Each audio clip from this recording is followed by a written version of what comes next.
un bon vendeur, c'est quelqu'un qui se centre sur son client et c'est aussi quelqu'un qui, à un moment donné, prend conscience que la vente, c'est aider le client à prendre la meilleure décision pour lui. Que la vente, c'est du coaching à la décision. Et coacher à la décision, c'est pas forcément d'obtenir que le oui, mais c'est de poser les bonnes questions jusqu'à temps qu'il n'y ait plus de peur, qu'il n'y ait plus d'incertitude, qu'il n'y ait plus de zone d'ombre pour qu'on puisse se dire, OK, soit on y va, soit on n'y va pas, mais on y va, on décide. On prend une décision, quoi. Ouais, exactement.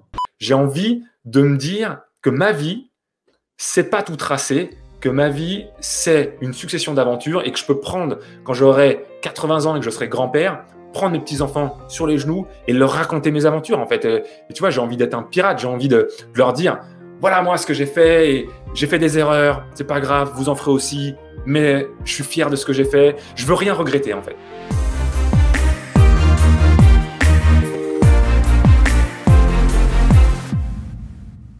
Hello les amis, j'espère que vous allez bien. Bienvenue dans cette nouvelle interview, ce nouveau podcast dans lequel on va à la rencontre des gens qui ont créé l'impossible dans leur vie. Aujourd'hui, on part à la rencontre de David Venin qui va quitter son job de commercial pendant des années pour lancer une activité sur Internet, ne plus passer du temps dans les bouchons, pouvoir passer plus de temps avec ses enfants qui étaient en train de grandir et développer une entreprise dont il est fier. C'est une histoire inspirante, touchante, profonde, dans laquelle on va aujourd'hui rentrer et avec laquelle David va m'émouvoir à un niveau incroyable. Vous le verrez bien dans l'interview.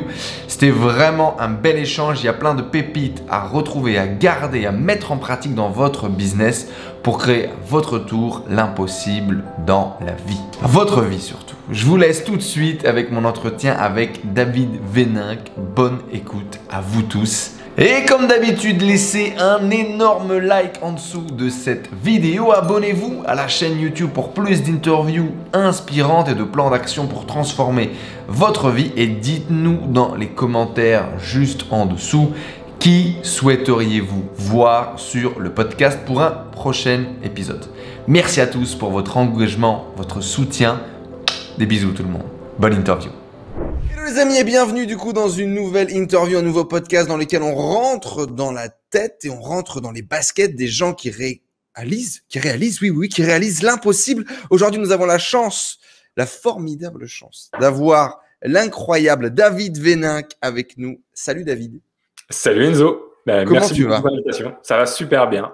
Je te remercie. Un grand plaisir de te recevoir. On s'était rencontrés en 2017, si je ne dis pas de bêtises. On aura mon avis l'occasion d'y revenir. Aujourd'hui, Yes. Entrepreneur, leader, formateur en ligne sur la vente, sur le marketing, plus de 10 000 abonnés sur ta chaîne YouTube, sur lequel tu nous parles de tes webinaires à plus de 100 000 euros et également de comment prendre de bonnes décisions en tant que chef d'entreprise. On retrouve un contenu très en proximité dans lequel tu partages vraiment ta vision, ta vie, tes résultats, tes échecs, tes réussites. Mais avant d'être une star comme ça de l'Internet, t'étais comment toi quand t'étais gosse? J'étais comment quand j'étais gosse? J'étais un garçon à l'aise avec les gens. C'est-à-dire j'avais plein de copains-copines, mais par contre, qui perdait très vite ses moyens quand ça devenait sérieux, entre guillemets. Ok. C'est-à-dire qu'en fait, moi, je suis quelqu'un qui avait toujours eu envie de faire rire la galerie, toujours être le bon copain. Et j'ai vécu pendant longtemps en tant que jeune, tu vois, la friend zone, avec les filles notamment. Moi, j'ai très longtemps connu cette fameuse friend zone parce que autant je suis quelqu'un qui est sociable, à l'aise, j'aime aller voir les gens, j'ai pas peur des gens, je suis en confiance, je suis un éternel optimiste qui fait que je pense que l'être humain est bon par nature, jusqu'à ce qu'on me prouve le contraire. Certaines personnes m'ont dit oui, non, c'est l'inverse. Tu verras, tu prendras des couteaux dans le dos quand tu seras grand et tout. Et bon, écoute, pour l'instant, moi, j'ai pas encore vraiment vécu ça. Donc, je suis quelqu'un qui est un éternel optimiste. Mais malgré tout, eh bien, j'avais j'avais toujours cette peur. Et tu vois, je perdais mes moyens quand les choses devenaient sérieuses, quoi. Pour ça, tu vois, ma vie amoureuse a commencé très tard, par exemple. Et en même temps, tu vois, j'étais quelqu'un de très obéissant. Avec mes parents m'ont donné une éducation vraiment obéissante. Et du coup, j'ai mis beaucoup de temps aussi à oser quelque part un peu briser les règles, un petit peu faire des choses qu'entre guillemets on aurait pu m'interdire ou on aurait pu me déconseiller, quoi. Ouais, prendre confiance en toi pour faire des choses peut-être un peu en dehors de la boîte, quoi. Ah, exactement. Et donc du coup, c'était quoi? Tu as été plutôt bon élève, tu as été diplômé, grandes écoles, etc. Comment ça a été pour toi? Ouais, j'étais plutôt bon élève, c'est-à-dire que, tu vois, rien de fou, Je suis pas un génie, je suis pas non plus un cancre. C'est-à-dire que j'avais des résultats corrects et finalement, j'avais pas forcément besoin de beaucoup bosser pour avoir de bons résultats. J'étais pas non plus le genre de personne à vraiment bosser pour aller chercher le 20 sur 20. Genre, je pouvais me contenter d'un 15, tu vois. Et si bosser suffisamment me permettait d'avoir 15, ça m'allait à ce moment-là.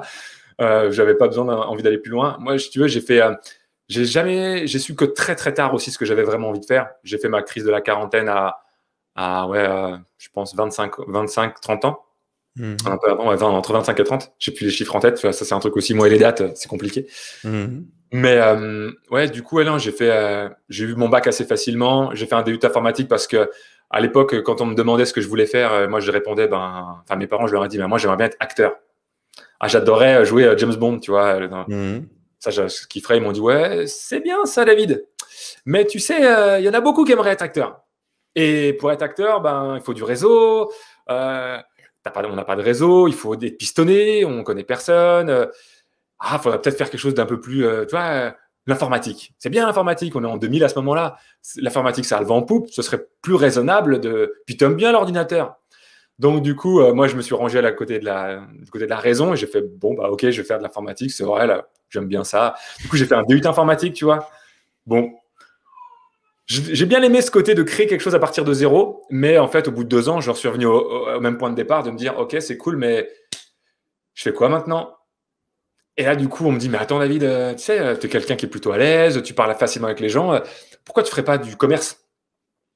Moi, je dis, ok, j'en sais rien. Non, moi, je voudrais être acteur. Ouais, mais tu sais, même rengaine, commerce, c'est quand même plus sérieux, c'est un vrai métier. Puis, il y a de l'avenir dans le commerce. Bon, allez, pourquoi pas. Allez, boum, je renquille une école de super de commerce en 3 ans, en alternance. Et effectivement, moi, je trouve ça intéressant. J'aime bien cette découverte du métier, même si au début, j'avais beaucoup de mal parce que je me considère pas du tout comme un vendeur dans l'âme au départ. Je me considère pas avoir ce certains pourraient appeler la fibre commerciale, même si maintenant j'ai une autre vision des choses. Et je crois qu'on a tous une fibre commerciale naturelle. Ouais, t'avais pas la tchatch, t'avais pas le bagou naturel qu'on pouvait voir peut-être chez le stéréotype du vendeur à l'époque, en tout cas. Exactement. Moi, je suis quelqu'un qui vend la confiance. C'est-à-dire que moi, mon approche de la vente, c'est que ce qui est vraiment important pour moi, c'est de me centrer sur le client, bien le comprendre, bien le découvrir, comprendre vraiment ses besoins et puis gagner sa confiance en fait. Mais je peux le faire que si je vends quelque chose auquel je crois et je peux le faire que si vraiment je suis dans la certitude que mon produit est la bonne solution pour mon client. Je serais incapable de vendre un truc qui n'a pas de sens pour moi, qui n'a pas de sens pour mes clients, tu vois. Donc, c'est en ce sens-là que je me considère pas comme un bon vendeur, même si j'ai eu par la suite de très très bons résultats commerciaux, mais pas forcément avec une approche traditionnelle, on va dire, de la vente, quoi. Et du coup, tu démarres en tant que vendeur, B2B, B2C, comment ça va se passer? Ouais, en fait, je démarre en tant que vendeur B2B. C'est-à-dire que mon métier, c'est de vendre des solutions logicielles à des grosses boîtes pour faire du contrôle de gestion et du pilotage d'entreprise. Analyser les chiffres, analyser les datas pour piloter l'entreprise. Et ça marche. Enfin, je fais ça pendant 3 ans en alternance, une 4e année en tant que salarié. Mais j'ai pas des super résultats. Et en fait, à ce moment-là, je me demande si j'ai vraiment ce qu'il faut pour pour réussir dans la vente, en fait. Parce que l'entreprise m'a gardé pendant 4 ans, mais je cassais pas 3 pattes à un canard, en toute honnêteté. Et moi-même, je l'ai dit à mon mentor à l'époque, je lui ai dit beaucoup plus tard, des années plus tard, parce qu'on est encore en contact, mais je lui ai dit, je comprends pas pourquoi tu m'as gardé à ce moment-là. Moi, je me serais viré, en fait, j'étais nul. Il me dit, ok, t'avais pas des super résultats commerciaux par rapport à ça, mais il y avait plein d'autres choses. Il y avait des valeurs auxquelles on raisonnait, tu avais un potentiel aussi qui apportait aussi à l'équipe et ce genre de choses. Donc, voilà, c'était un tout, en fait. Et ça, je l'ai compris plus tard. Mais du coup, à ce moment-là, en fait, je me dis, ok, je vais me lancer un défi de voir si oui ou non j'ai ce qu'il faut dans les tripes quelque part pour devenir un bon vendeur. Et à ce moment-là, je me dis, tester la vente aux particuliers. Tu sais, j'avais le fameux film, là, Les Portes de la Gloire, avec Poulvord.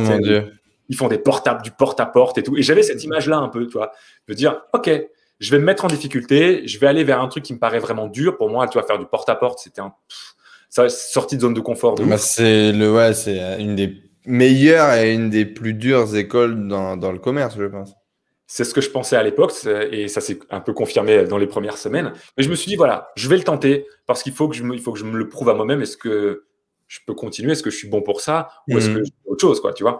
Et finalement, je me lance ce défi-là. Donc là, je me lance dans cet univers, mais dans un domaine quand même auquel je crois. C'est-à-dire que, encore une fois, je ne peux pas vendre quelque chose dans lequel je ne crois pas. Du coup, je fais ça dans le domaine des systèmes en énergie renouvelable, pompe à chaleur, panneaux solaires.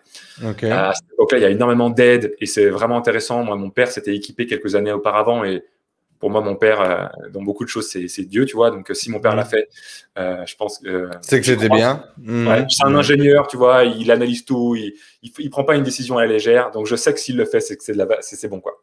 Et puis, du coup, les premières semaines sont vraiment compliquées. Je me rends compte que j'avais pas de résultats avant, donc c'est normal, j'en ai pas d'autres. Mais du coup, je me dis, OK, qu'est-ce que font ceux qui réussissent dans la vente que moi, je fais pas? Qu'est-ce qu'ils ont compris que moi, j'ai pas compris? Parce que moi, s'il y a un des trucs qui m'anime au quotidien, c'est résoudre des problèmes. C'est comprendre. Tu vois, je suis fan des jeux de stratégie, je suis fan des énigmes, ce genre de trucs. Il n'y a pas un moment où je peux essayer de comprendre ce qu'il y a derrière, ça m'intéresse. Okay. Et du coup, je m'intéresse beaucoup à ces gens-là et c'est là où je découvre finalement que pendant trop d'années, j'ai essayé de jouer un rôle, entre guillemets. C'est-à-dire que je pensais que j'avais 20 ans, je pouvais pas être pris au sérieux par un gars de 50 ans si je mettais pas une cravate jusqu'en haut.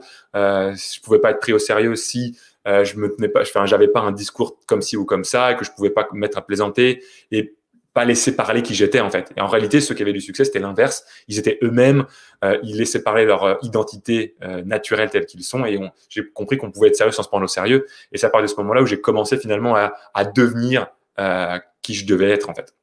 Un meilleur vendeur en tout cas. Ouais. Et donc, tu as copié des vendeurs que tu avais là dans cette société. C'est dans cette société que tu as vraiment fait un avant-après en termes de vente ou... J'ai eu deux déclics en fait qui m'ont vraiment fait des sauts quantiques. Le premier déclic, c'est celui que je viens de partager. Voir des mecs qui étaient même encore plus jeunes que moi, qui étaient tellement à l'aise, tellement dans le naturel, à blaguer, à taquiner, même à faire des vannes, se sentaient bien. Et les gens, je me rendais compte que les gens finalement se sentaient beaucoup plus en confiance et finalement les voyaient comme un partenaire et un conseiller de confiance. Alors que moi, le fait de pas être centré sur qui j'étais et du coup forcément ça devait se sentir et je devais peut-être pas être autant à l'aise qu'eux. Donc de comprendre qu'il fallait que je sois moi-même, ça c'était la première prise de conscience. Et la deuxième, c'est quand même autre chose, c'est que j'ai compris aussi que j'avais une peur qui me limitait. C'est-à-dire que j'avais vraiment peur d'oser tendre le stylo à la fin du rendez-vous commercial. C'est-à-dire que, OK, à la fin du rendez-vous commercial, je pouvais passer 3 heures avec un prospect, il m'adore, j'étais le gendre idéal, tout va bien, il me verrait bien dans la famille.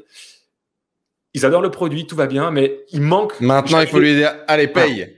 J'arrivais pas à dire paye. « Ok, on y va, quoi. On sort le stylo, on y va comme ça. » Tout ce qui est les questions de « je veux réfléchir » ou okay, « on va en parler entre nous, puis on vous rappelle » et ce genre de choses, j'étais incapable de les dépasser. Et qui, dans les commentaires en train de nous regarder, a déjà vécu la même chose? Les gens sont prêts, vous le savez, ils ont envie d'acheter votre produit, votre service, votre consulting, votre coaching. Vous savez que c'est bon pour eux. Qu'est-ce qu'on fait maintenant? Allez, tu payes, on se voit plus tard. Bon, allez, salut. Combien de clients ont raté des ventes à cause de ça? Je vais rater des dizaines et des dizaines en fait, parce que, en fait, moi, de mon point de vue, c'était tellement important pour moi de gagner la confiance de mes prospects que j'avais le focus dessus. Et que j'avais le sentiment que s'ils me disaient, écoutez, vous savez quoi, on va réfléchir, on vous rappelle, que si j'osais, malheureux, dire OK, je comprends et c'est normal d'avoir envie de réfléchir. Et ce que je propose, c'est qu'on est ensemble. Et ce que je propose, c'est qu'on prenne 5 minutes pour justement essayer d'un petit peu de réfléchir sur les sujets sur lesquels vous auriez besoin peut-être d'informations complémentaires ou d'éclaircissements. Est-ce que vous êtes d'accord et qu'on prenne le temps de regarder ça? J'aurais été incapable de dire ça au début, tu vois, parce que je me dis, oh là là, ils vont me prendre pour un commercial aux dents longues qui va absolument faire sa vente. Je vais perdre leur confiance et ils vont me mettre à coups de pied au cul dehors de chez eux et tout le monde va me détester, tu vois.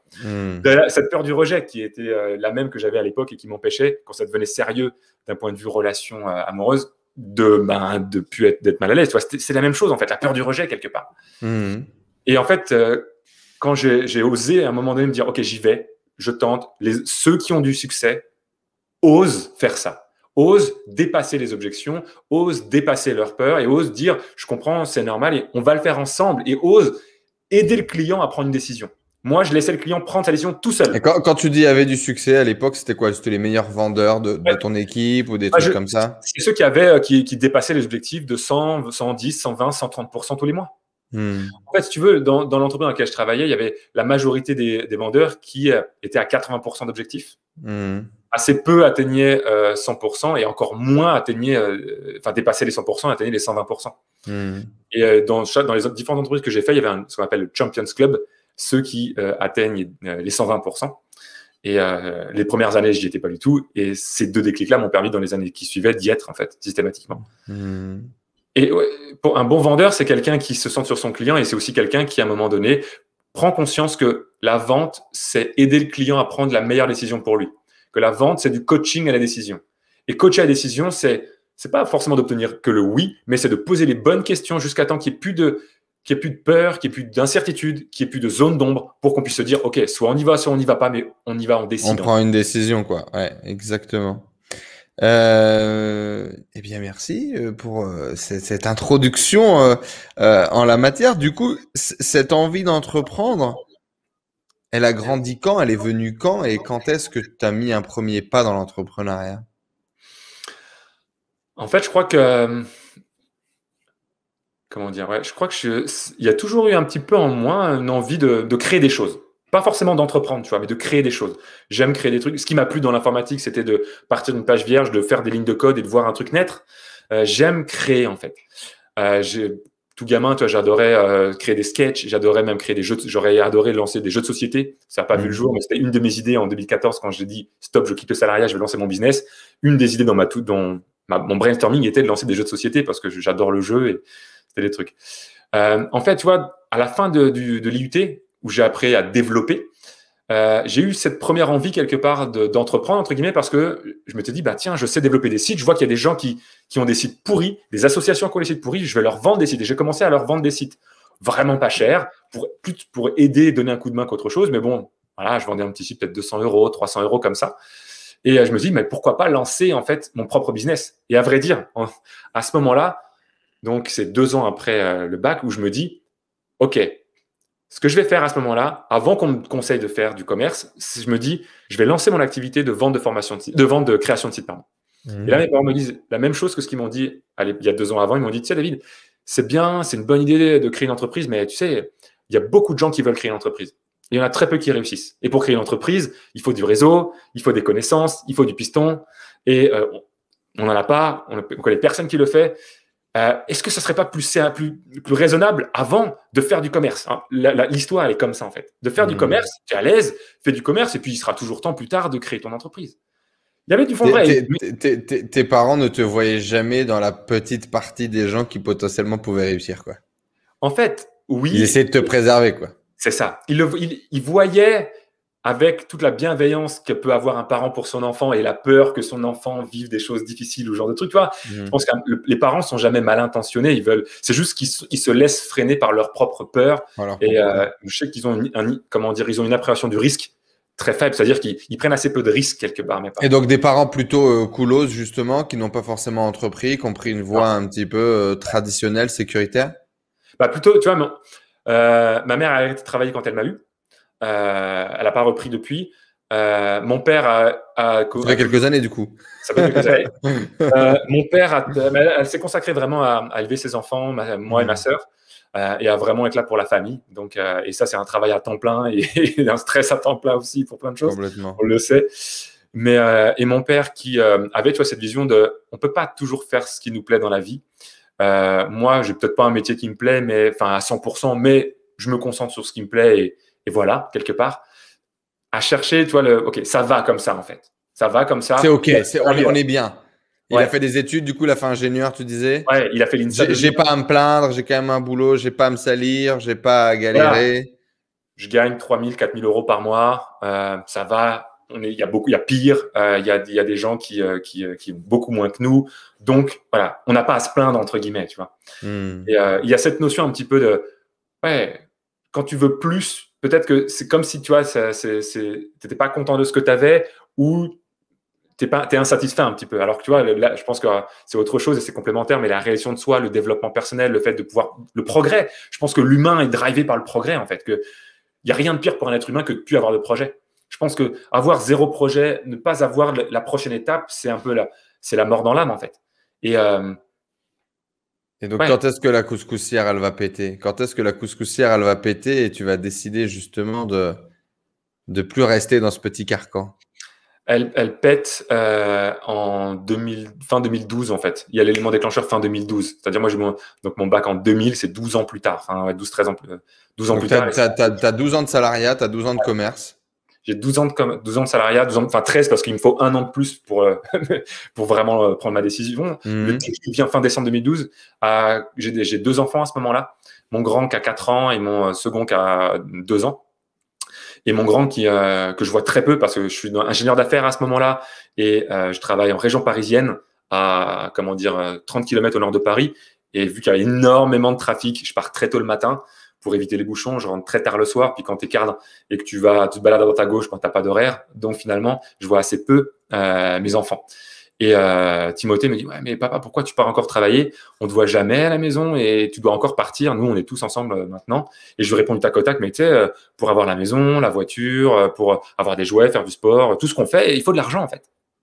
Il faut bien travailler. » Et c'est à ce moment-là où là, vraiment, je ressens un vrai déclic de me dire « Ouh là là, mais attends David, c'est ça la réponse que tu veux donner à ton fils de 4 ans, qu'en gros, que la vie, ça se résume à payer les factures. » Et je ressens un gros décalage entre ce que je vis et ce que je démontre par mes actes et ce que j'aimerais transmettre à mes enfants, qui est on n'a qu'une vie, il faut y aller, il faut vivre sa vie à fond, il faut trouver un travail qui nous plaît, parce que Confucius a dit un jour, trouve un travail qui te plaît, tu n'auras pas à travailler sur le jour de ta vie. Moi, je rêvais de ça à ce moment-là, mais en réalité, je le rêvais, mais je faisais pas ce qu'il fallait pour, en fait. Et je voulais transmettre ça à mes enfants. Parce que c'était pas mal. C'était bien oui. Quand même, tu étais ingénieur d'affaires, tu gagnais bien ta vie, la petite train-train, les enfants, le truc, le machin. Franchement, belle cage dorée. Hein. Non, on n'avait pas à se plaindre. Le bon salaire, la voiture, le CE, les tickets resto, tout va bien. Exactement, il n'y avait pas à se plaindre, en fait. Et tout ça fait... Mais tu avais envie de plus, de différent. Ben c'est ça, parce que quand tu te sens vide au fond et que tu as l'impression d'être un cheval de traite et à chaque fois que tu reviens, tu vas en vacances, tu as l'esprit libre, tu penses à une autre vie où tu te dis, mais attends, mais on n'en a qu'une vie, attends, il faut la vivre à fond. Moi, j'ai l'impression de vivre avec le frein à main serré. Enfin, moi, je veux faire autre chose, je veux voyager, je veux faire plein de trucs. Et quand tu dois revenir à chaque fois au boulot, et tu dis, ouais, arrête de penser à ça, arrête de rêver, il y a pire ailleurs, fais ton job. Tu te remets les œillères, en fait. Tu gagnais bien ta vie à ce moment-là? Ouais, carrément. J'ai fait plusieurs mois de salaire à 5 chiffres, déjà en tant que salarié, parce que quand j'avais pas de limite, en fait, en termes de salaire. Je pense que j'avais un package qui était en fonction entre 70 et 90 en fonction des années. C'est bien. Ouais. Et déjà là, tu avais cassé des barrières un peu par rapport à l'argent ou c'était, t'avais pas de limite, t'encaissais jusqu'à plus grand pouvoir? Non. Enfin, comment dire? J'avais brisé certaines limites liées à l'argent parce que en tant qu'ingénieur d'affaires, je me suis rendu compte qu'on pouvait vraiment avoir de bons niveaux de revenus, ce qui était vraiment confortable. Surtout que nous, on a un style de vie assez modeste en fait. C'est-à-dire qu'on n'est pas dépensier avec Céline. Céline, c'est ma femme. On adore aller au restaurant, on adore voyager, mais on n'a pas d'un niveau de dépenses très élevé en fait. Et déjà à l'époque, même on gagnait largement plus que ce qu'on avait besoin pour vivre. Et donc j'avais dépassé, je savais que c'était possible en fait de générer un niveau de revenu confortable, mais malgré tout, je me suis rendu compte plus tard que j'avais quand même des blocages liés à l'argent sur autre chose. Parce que c'est différent d'être payé en tant que salarié et de te faire payer pour tes propres services. Je ne sais pas si je suis très clair. Complètement d'accord. Quand c'est à toi, quand tu vends plus une société, mais que tu es devant toi-même, il y a pas mal de paliers. Quand tu travailles pour une grosse boîte de 2000 personnes, où tu fais intervenir des consultants, que tu vends des... Ok, tu vois, je sais pas, il y a quelque chose où c'est plus facile, c'est détaché, quoi. Ouais, en tout cas, ça me paraissait plus facile. Et quand c'était question pour moi, fixer mes propres tarifs, fixer mon propre niveau de rémunération, pas mes rémunérations, mais combien je facture à mes clients, au début, finalement, c'était pas si facile que ça. Complètement. Et donc, à ce moment-là, tu prends conscience que c'est pas la vie que tu veux, c'est pas ce que tu veux donner à tes enfants. Tu te sens prisonnier, il y a une certaine forme de mal-être, il y a un spleen. Comment ça va se manifester et comment tu vas en sortir? En fait, je me sens, vide au fond. C'est-à-dire que j'ai l'impression un jour sans fin, de faire la même chose. Et j'ai l'impression que si ça continue comme ça… Inception. Ouais, mais et ma vie, elle va être nulle. Enfin, je vais me retourner à 80 ans sur mon parcours et je vais juste pouvoir dire, oui, j'ai fait ce qu'il fallait pour payer mes factures, pour avoir le petit, voilà, pour faire un petit peu ce que j'avais envie de faire. Pour Mais avoir la petite vacance, pour avoir le voilà. truc, pour avoir le... Et à la limite, il y a plein de gens qui pourraient, effectivement, il y a plein de gens qui pourraient ne C'est pas le rêve de comprendre. beaucoup de gens. Ouais, il y a plein de gens qui pourraient ne pas comprendre que ça ne va pas. Mais en fait, moi, ce que je veux, c'est pas vivre ça, je veux vivre des aventures. En fait, moi, je veux vivre des aventures. Je veux essayer des trucs, je veux oser faire des choses, même si ça échoue. J'ai envie de me dire que ma vie, c'est pas tout tracé, que ma vie, c'est une succession d'aventures et que je peux prendre, quand j'aurai 80 ans et que je serai grand-père, prendre mes petits-enfants sur les genoux et leur raconter mes aventures, en fait. Et tu vois, j'ai envie d'être un pirate, j'ai envie de leur dire, voilà moi ce que j'ai fait, et j'ai fait des erreurs, c'est pas grave, vous en ferez aussi, mais je suis fier de ce que j'ai fait. Je veux rien regretter, en fait. Et beaucoup dans ma jeunesse, j'ai eu beaucoup de regrets et peu de remords. Et je me suis dit, toute ma vie qui va me rester, je veux plus de remords que de regrets, tu vois. C'est-à-dire que un remords, c'est te dire, OK, j'aurais peut-être pas dû faire ça, ou c'était peut-être une erreur, cette décision-là, mais au moins je l'ai prise. Regret, c'est regretter de ne pas l'avoir fait, en fait. Et c'est de se dire, ah, j'aurais dû. Et je préfère me dire, j'aurais pas dû que j'aurais dû, entre guillemets. Parce qu'au moins, dans le j'aurais pas dû, eh bien, il y a de l'expérience, il y a de la vie, il y a de l'aventure et il y a de l'apprentissage. Alors que dans le j'aurais pas dû, il y a rien, en fait. Dans le j'aurais pas dû, t'apprends rien, tu progresses pas et il se passe rien, tu vois. Et t'es toujours dans ta tête et jamais dans les tripes et dans ce qui se passe dans la vraie vie, quoi. Et moi, j'ai vu beaucoup j'adore, j'aime beaucoup les films et séries et ce genre de choses, et tu vois, et je suis intrigué par ces héros qui osent et qui tombent et qui se relèvent et qui continuent. Et moi, je le trouve vachement inspirant. Et je me dis, mais moi, je suis loin de ça. Je fais pas ça, en fait. Et je ne fais pas par peur.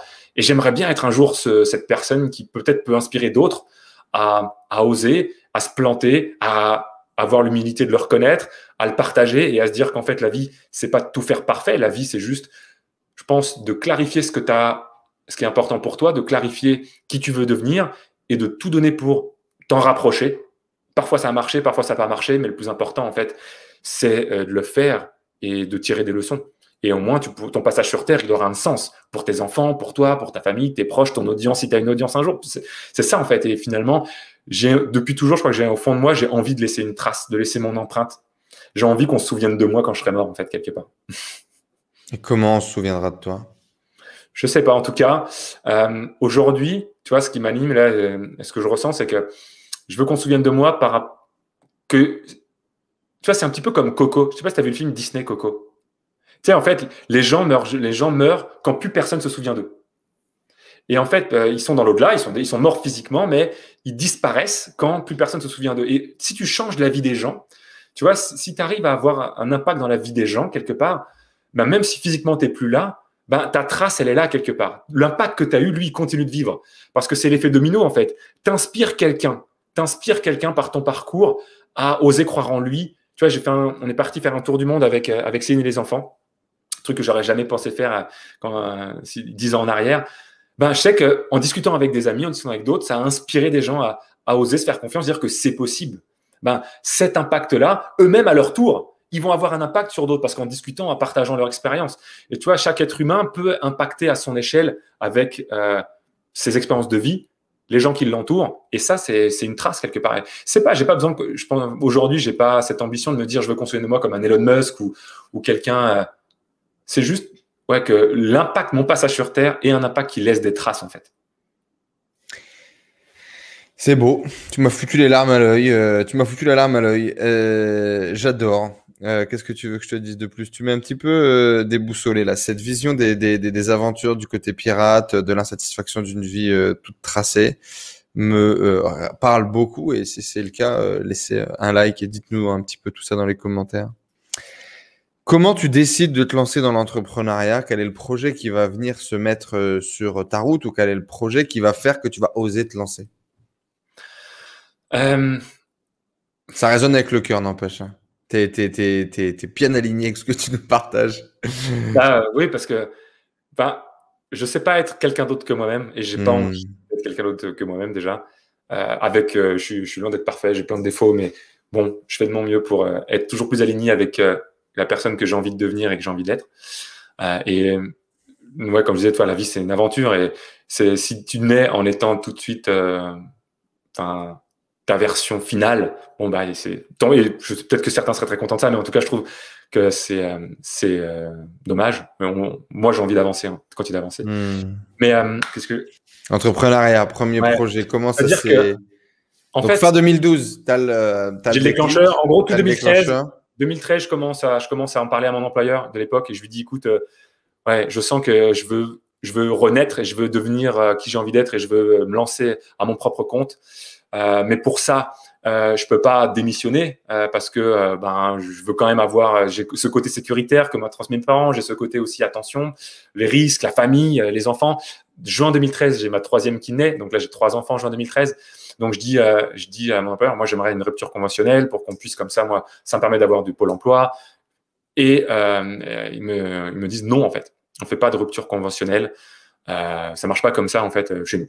Bon, ok, pourquoi pas.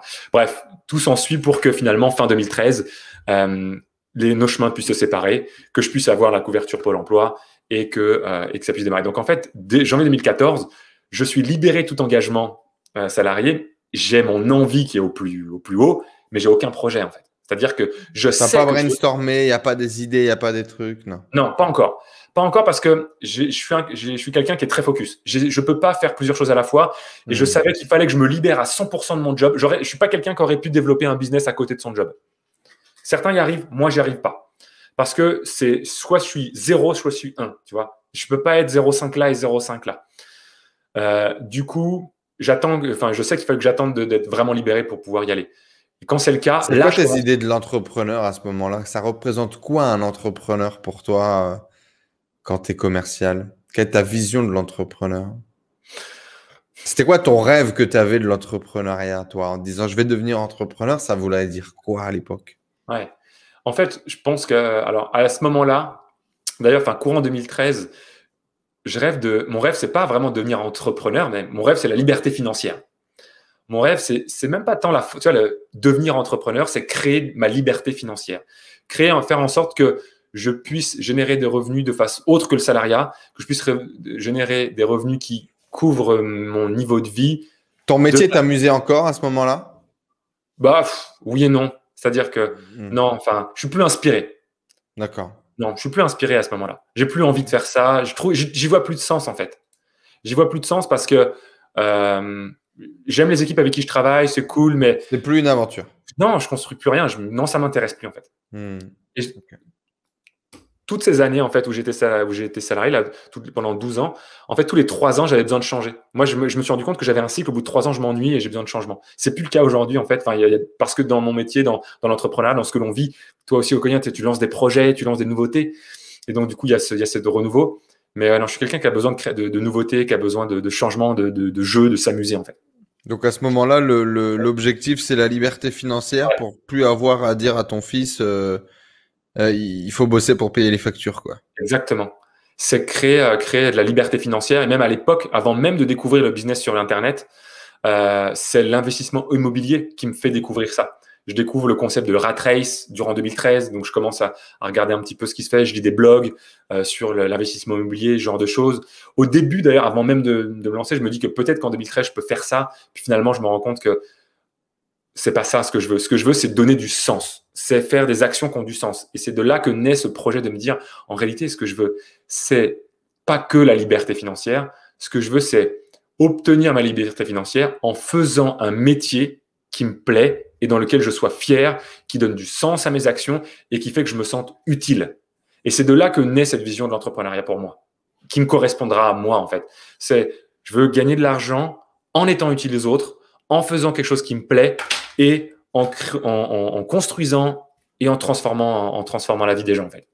Maintenant, à ce moment-là, quand je me dis ça, je me dis, cool, David, mais qu'est-ce que tu vas proposer, en fait, parce que tu n'as aucune expertise, finalement. Toi, j'ai mes cousins qui sont ébénistes. Souvent, je raconte cette histoire, mais à ce moment-là, je me dis, les gars, je vous envie parce que vous avez une compétence. Claire. Une compétence claire. Vous prenez un bout de bois, vous en faites une chaise, un meuble, une canne, ce que vous voulez, mais voilà, moi, j'ai pas de compétences, en fait. Moi, je raconte des trucs aux gens, quoi. Moi, je fais que parler, quoi. Tu vois, je raconte des trucs aux gens, et puis s'ils sont d'accord, ils me signent un contrat. S'ils sont pas d'accord, je dois continuer à chercher d'autres gens, et c'est tout. Je sais faire que ça. Et en fait, c'est grâce à mon meilleur pote que mon projet prend naissance parce que lui, quelques mois auparavant, on a eu à peu près le même parcours, mais lui, il a commencé à quelques mois auparavant. Il a lancé un business dans le domaine du portage salarial. Et donc, son métier, c'est de permettre à des consultants indépendants qui ont une superbe expertise, mais qui ne veulent pas créer une structure d'indépendants, à proposer des missions à des boîtes en tant que salarié. C'est-à-dire que mon pote, lui, il salarie les consultants et il facture auprès des clients. Et c'est un moyen simple pour eux de se lancer. Et du coup, ces consultants-là vont voir mon meilleur pote parce qu'ils ont une première mission souvent d'opportunité. Soit c'est leur employeur qui leur demande de se mettre indépendant parce qu'ils commencent à coûter trop cher ou autre chose, mais ils savent pas développer leur business. Ils sont pas capables d'aller. C'est pas des administratifs, ils veulent garder leur statut de salarié, etc. Et surtout, ils sont pas du tout commerciaux. Ils ont une première mission d'opportunité, mais ils sont pas capables d'aller chercher d'autres missions, de se faire connaître, de parler de leurs services d'une façon qui intéresse leurs interlocuteurs. Ils sont pas capables, quand ils font des soirées réseau, finalement, de repartir avec des opportunités. Ils passent beaucoup de temps dans les soirées réseau à essayer de l'email, à essayer de la prospection téléphonique, mais il se passe rien et ils aiment pas ça. Et mon meilleur pote me dit à ce moment-là, tiens, moi, je fais tous les mois des réunions d'information. Est-ce que ça te dirait de venir? Toi, tu as été commercial pendant 13 ans à ce moment-là. Il me dit, est-ce que tu pourrais pas partager des conseils pour aider ces experts qui ont une expertise qui n'a rien à voir avec la vente à trouver des clients? Et je lui dis, ouais, avec plaisir, pas de problème. J'ai été formateur également dans mon parcours.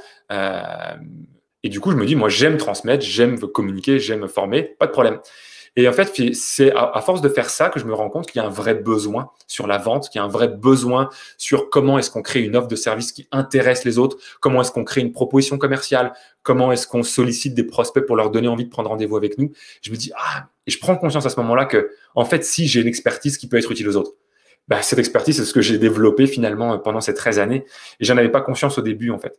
On ne s'en rend pas compte. En général, ça devient tellement naturel et automatique et ton quotidien.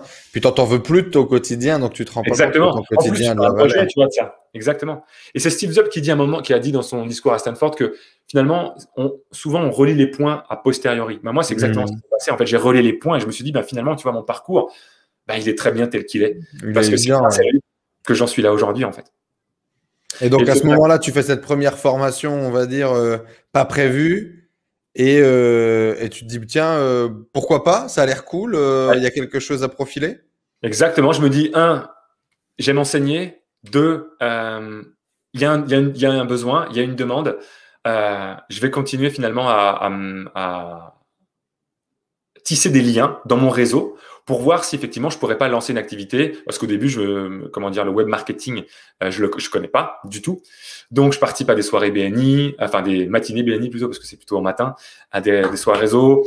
Je vais contacter même des et donc, tu fais tes premières formations en physique, c'est comme ça que tu vas démarrer, ou tu vas directement faire la bascule avec l'Internet? Non, je fais quelques ventes en individuel, en présentiel. J'accompagne des consultants sur le domaine du pitch, justement, parce que c'est là-dessus que finalement je vois qu'il y a beaucoup de demandes. Comment est-ce qu'on fait quand on fait des soirées réseau, comment est-ce qu'on se présente, comment est-ce qu'on répond à la question et toi tu fais quoi dans la vie?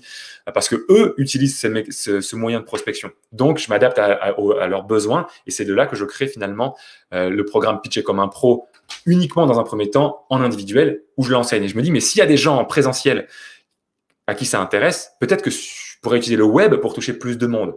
Et à ce moment-là, en 2015, où je vois qu'il y a des lancements vidéo, je m'intéresse au sujet des lancements vidéo avec David J notamment, et je me dis, c'est super ça que je veux faire un lancement vidéo, et je vais aller voir des partenaires pour développer ma liste email et me faire connaître. Tu découvres toute cette industrie finalement du business en ligne, quoi.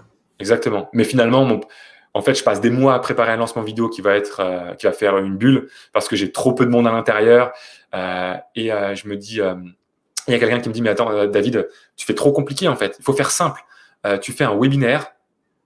Un webinaire, c'est quoi? C'est une conférence en ligne où les gens sont présents comme si c'était dans une salle, mais c'est sur le web. Tu fais un webinaire, tu leur proposes ton offre qui n'est pas encore créée, tu crées pas ta formation, tu leur proposes des accompagnés pendant 1, 2, 3, 4, 5, 10 semaines, peu importe, en live une fois par semaine. Et s'il y a des ventes, tant mieux, tu vas les accompagner. S'il n'y a pas de vente, tu modifies et puis tu essaies autre chose. Et c'est de là qu'est né ce concept de groupe pilote et de me dire, OK, je lance un groupe pilote sur la vente et je teste pour voir ce qui se passe. Et c'est de là finalement que le projet vraiment est né. Donc là, ça va prendre, ça va connecter, il va y avoir des ventes et tu vas démarrer de là. Je vais mettre 2500 euros. À ce moment-là, je me dis, oh, c'est génial, je suis le roi du pétrole. Je fais 2500 euros sur le web.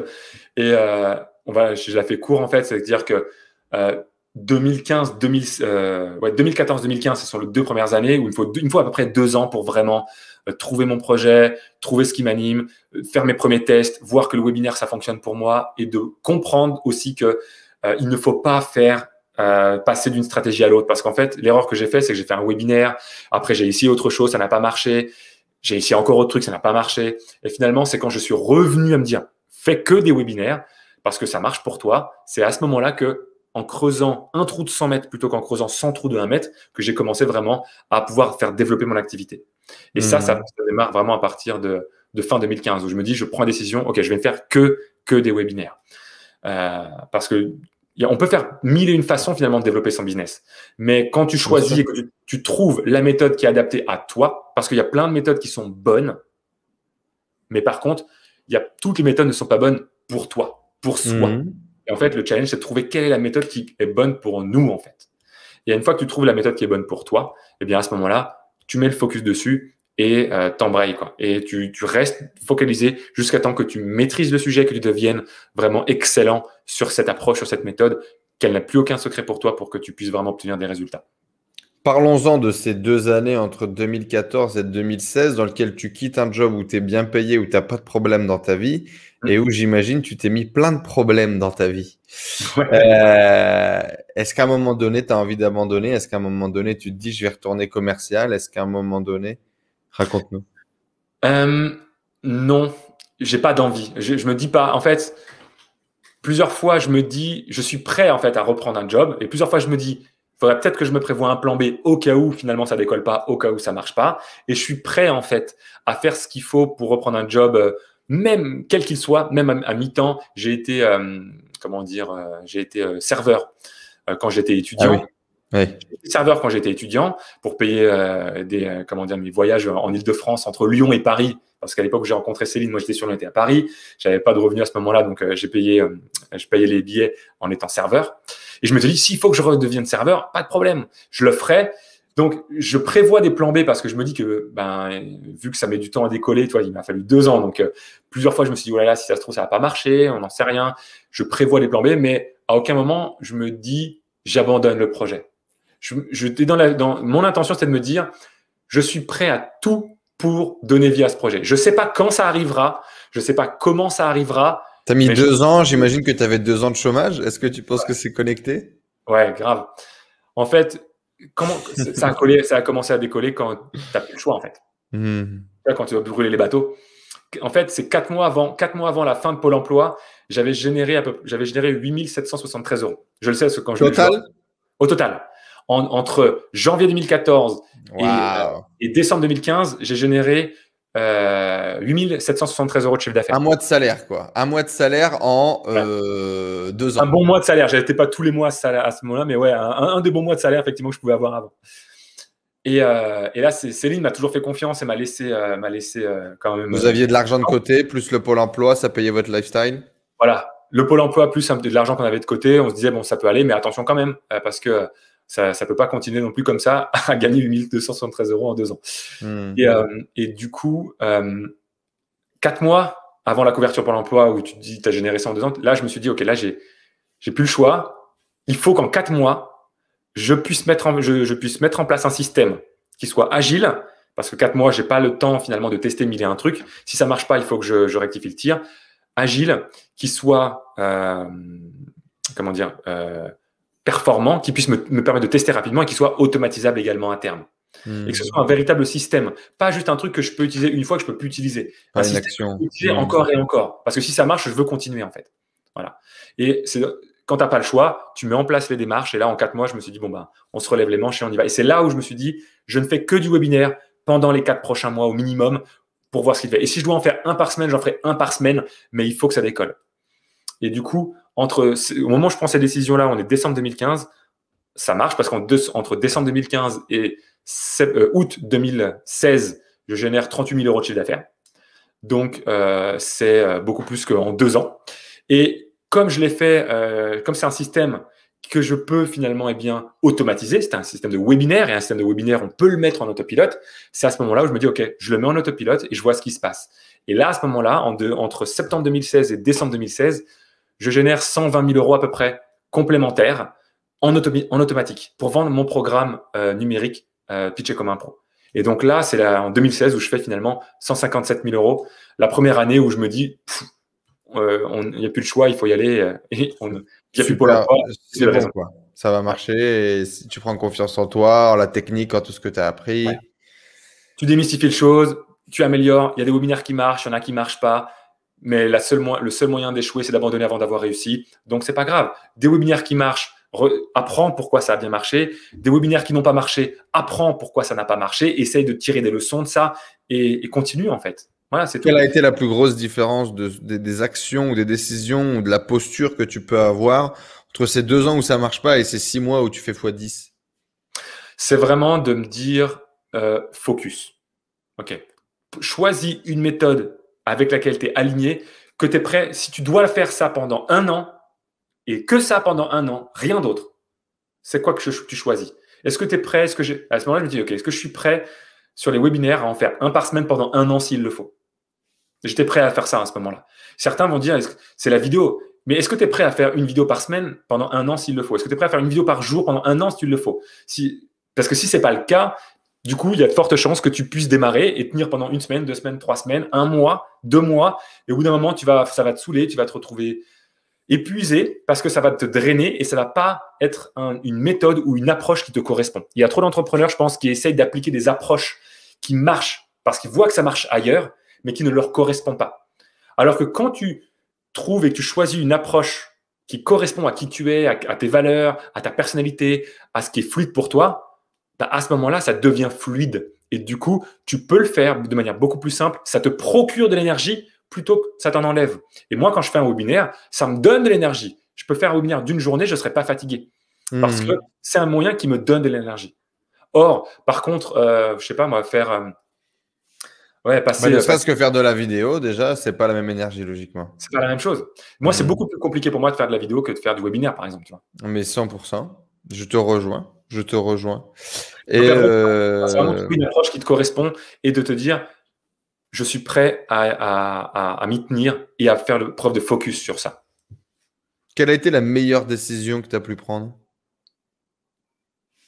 Qui n'est pas facile, mais qui a été la meilleure? Quelle a été la meilleure décision que j'ai pu prendre à ce moment-là ou dans toute ma... À ce moment-là ou dans toute ma parcours, sur le parcours, ouais. Là, parce que la première chose qui me vient là, tu vois, une décision qui a été difficile à prendre parce qu'il y avait un gros enjeu, c'était de me faire accompagner par un coach. Elle a été difficile à prendre cette décision pour plusieurs raisons. La première, parce qu'il y a un côté de toi qui te dit, mais attends, si tu as besoin d'un coach, ça veut dire que peut-être ça va... J'avais cette croyance, qui est complètement conne, complètement idiote, mais... On a beaucoup à avoir. Prendre un coach, ça veut assumer qu'on n'est pas capable de le faire soi-même ou qu'il y a quelque chose qui ne marche pas chez nous, etc. On me dit, tiens, mais si j'ai besoin d'un coach, ça veut dire que je ne suis pas capable. Du coup, quelle est ma légitimité à aider d'autres gens? Si moi-même j'ai besoin d'aide, quelle est ma légitimité à aider d'autres gens? Il y a eu cette croyance à dépasser, alors qu'en réalité, ça n'a rien à voir. Au contraire, on a tous besoin, je pense, de quelqu'un, de mentors, de coachs qui peuvent nous aider à prendre de la hauteur, à voir les choses que nous, on ne peut pas voir sur nous-mêmes. Le seul moyen de voir qu'on a un bout dans les dents, c'est quelqu'un nous le dise, en fait. Tout seul, on ne peut pas le voir, tu vois. Donc ça a été difficile. Et puis en plus, d'aller chercher quelqu'un qui est pour moi, voilà, par rapport à ce dont j'avais besoin à ce moment-là, était le mieux placé, avec un engagement financier qui était fort, et du coup, d'oser me faire confiance. Parce que finalement, prendre l'accompagnement de quelqu'un avec un engagement financier élevé, ça demande de se faire confiance, d'oser finalement investir en soi et de se dire, je suis capable de mettre cette valeur sur moi, en fait. Et moi, je sais que ça a été difficile pour moi, ça s'est fait dans le temps, mais d'augmenter les prix ou ce genre de choses, parce que ça vient chercher finalement la valeur que tu t'attribues quelque part. Complètement. Et quand tu dois prendre un coaching cher, entre guillemets, eh bien, ça vient chercher tout un tas de croyances que tu peux avoir sur toi. Et ça, c'était une décision difficile parce que là aussi, je me dis, mais tu sais, elle va me prendre pour un fou, elle va me dire, mais t'es dingue. Et en même temps, ça a été la meilleure décision.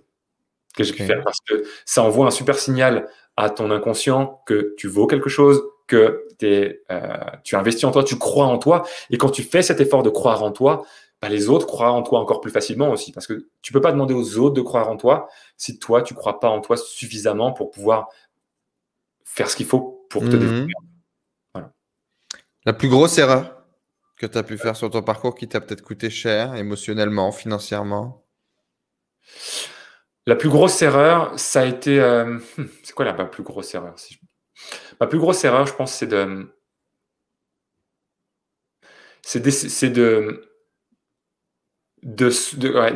succomber aux sirènes de la nouveauté. Je suis quelqu'un qui a besoin de nouveauté, je suis quelqu'un qui est un créatif, qui a besoin de nouveauté, mais à chaque fois que je succombe à la dopamine de la nouveauté, parce que tu sais, quand tu fais quelque chose de nouveau, tu lances un nouveau projet, tu lances une nouvelle offre, c'est excitant. Et du coup, moi, je suis quelqu'un qui a besoin de cette excitation, qui a besoin de jouer. Et souvent, quand je me dis... c'est pas la bonne décision. Je le fais et ça se lance. Et finalement, plus tard, je me dis, mince, j'aurais pas dû faire ça. Parce que du coup, une fois que la dopamine d'excitation est passée, eh bien, tu te rends compte finalement de tous les inconvénients que ça peut générer. Parce que quand tu lances quelque chose, un nouveau projet ou autre, quand tu as une idée, une nouvelle idée, soit un nouvel système marketing, une nouvelle offre ou autre, tu es excité et tu vois que les côtés positifs. Donc, tu es dans le fantasme. Et une fois que si tu vois pas les inconvénients que ça va créer, parce qu'il y a un coût d'opportunité à prendre une décision. Quand tu dis oui à quelque chose, tu dis non à autre chose. Et du coup, quand tu dis oui à un truc qui, à moyen terme ou long terme, finalement, t'empêche d'avoir d'autres opportunités, ça peut coûter très cher. Et moi, je sais que c'est une erreur, des erreurs que j'ai fait plusieurs fois. Et maintenant, je me dis, si c'est pas 10 sur 10, et si j'ai pas pris le temps de poser les inconvénients de prendre cette décision-là, si je vois que des côtés positifs, c'est qu'il y a un problème. Je ne le prends pas. Je ne le prends pas. Parce que je suis dans le fantasme. Il faut que quand je prends une décision, il faut que j'ai évalué le côté positif, mais les inconvénients que ça représente. Parce que si je ne suis pas prêt à accepter les inconvénients, dans un mois, je vais le regretter. Et du coup, ça va me drainer. Et si je le regrette, je vais dans une énergie où je ne vais pas être dans la construction et ça va être galère. Et je l'ai vécu trop de fois, en fait, ça, de prendre des décisions sur l'excitation et le fantasme. Et moi, ça n'a jamais été bon pour moi. Quel est le truc qui t'a fait exploser ton chiffre d'affaires et changer complètement tes résultats et t'amener sur un autre level? Le premier palier, c'est vraiment le focus et l'automatisation. C'est le fait de me dire, je reste vraiment focalisé sur un produit, une source de trafic, un système de vente, et je le maîtrise de bout en bout. Ça a été le premier cap qui m'a amené à 6 chiffres. Et globalement, une activité on va dire à 300 000 euros facilement, parce que 156 la première année, 320 la deuxième année.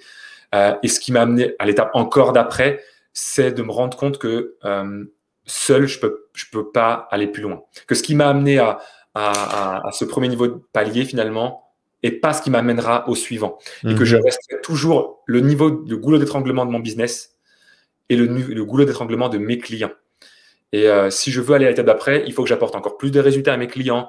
Il faut que j'apporte encore plus de matière à mon entreprise. Et ça, seul, je peux pas le faire parce que mon temps est limité, mon niveau d'énergie est limité, mon niveau de concentration est limité. Et donc, j'ai besoin de m'entourer pour aller encore plus loin. Et donc, pour le deuxième niveau de palier, ça a été de m'entourer et d'avoir une équipe de coachs en interne qui accompagnent mes clients, qui me soutiennent dans le développement de l'entreprise, d'accepter à lâcher les choses aussi pour lesquelles je suis bon et que j'aime faire.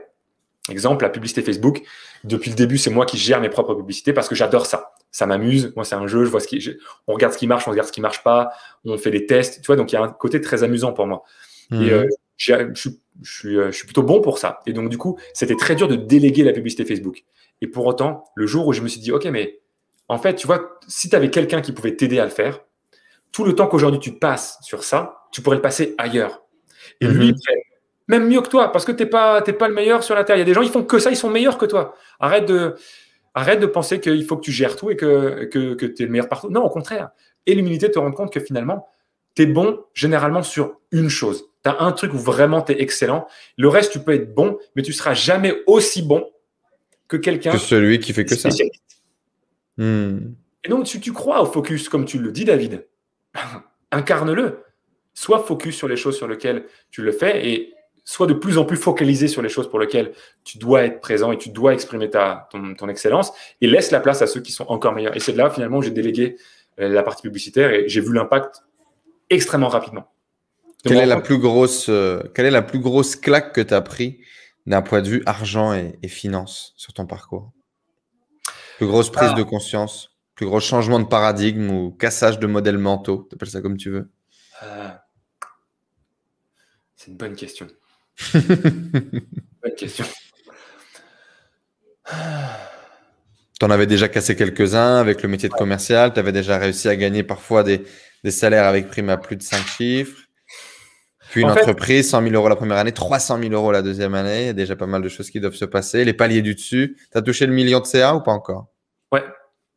Tu as touché les 7 chiffres sur une année générés avec tes petites mains, plus l'assistance de tout le monde et l'aide de tout le monde. Mais plus d'1 million d'euros générés sur une année. C'est quoi la prise de conscience à ce moment-là? À ce moment-là, il y a plein de choses qui s'entrechoquent en fait. J'ai du mal à choisir.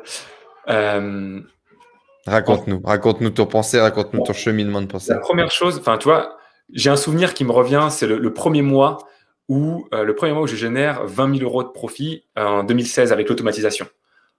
Je suis sur les fesses. Je me dis, c'est un truc de dingue. Ouais, parce que là, tu as vraiment dépassé les résultats que tu faisais avant et tu n'as pas besoin d'aller le matin au bureau, dans la voiture et tout. Exactement. Et à ce moment-là, c'est vraiment automatisé. C'est-à-dire que la publicité est automatique. Ça vend un produit qui se livre de façon automatisée. C'est 100% numérique. Il n'y a aucun coaching. Donc, c'est vraiment 100% automatisé pour le coup. Alors oui, il faut suivre les publicités. Il faut répondre au support client. J'ai pas reçu mon mot de passe et tout. Mais globalement, c'est 90% d'automatisation. Et là, je prends une première claque. Je me dis, waouh! C'est possible. Et en un mois, je fais en un mois la même chose que j'ai fait en 8 mois précédents, en 2016. Et ça, c'est une première prise de conscience de me dire, je peux y arriver. Je peux le faire, c'est possible. Une autre prise de conscience qui a été vraiment forte pour moi, et souvent, tu vois, c'est de me rendre compte que juste d'oser par défi. Moi, j'ai brisé certaines choses vraiment en m'imposant un défi.